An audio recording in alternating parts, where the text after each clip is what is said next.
At the castle of Culzean, we had a wonderful Scottish man who gave us a guided tour of 600 acres of stunning countryside and flowers and bushes and hedges and a spectacular oval staircase. And Judy's husband, Dwight, played an ancient organ. Oh, God, the guide says, does anyone play? No, no. And Judy says, Dwight plays nicely. All right, Dwight, you play. And he played beautifully. And it was so lovely. He was a great musician. And I could have listened to more, and so could other people.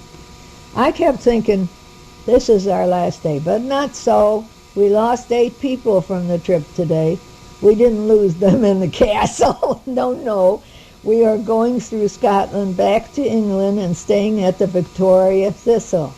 The Marriott was lovely and really the best of all. And then on to the USA tomorrow. And then overnight at Sandy's. And then I head for home and pick up Molly and the notorious Leroy. While I am typing, he is pecking with his beak on his mirror, trying to make the typewriter sounds.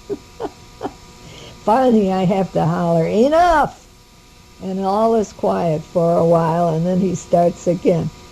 Once, I was in a Wisconsin cottage, and I was typing by the window. The window was open. It was a nice warm day. And a big buck deer would come every day and come close by the window and listen to me typing. And I'd look at him every once in a while, and he was just looking at me and listening. I have no idea why the typing fascinated him, but it did Leroy also. We had a big dinner last night, and a pretty woman, Miss Claire, she danced. Well, they call it danced. Well, the feet was moving all the time, but it's more like a jumping. And she was jumping successfully for her over swords and knives on the floor. And her arms were up in the air, like you have them akimbo on your waist, and then they went akimbo in the air and over the heads and over the sides, and it was strange. And she was successful to get over the swords and the knives, and the pipers were going, and there was 2 men in kilts there singing and doing the pipes also. It was hard to understand the poetry of Bob Burns. They said poems and limericks. I couldn't get it.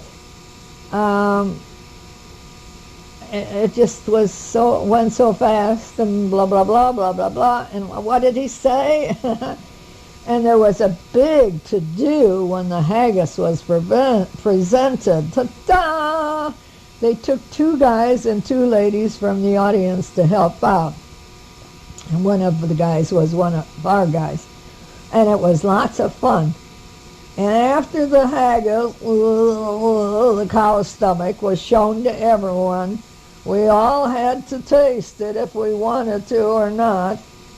And then, because if you tasted it, then you got a dram of Scotch Isle of Skye, Glenlivet.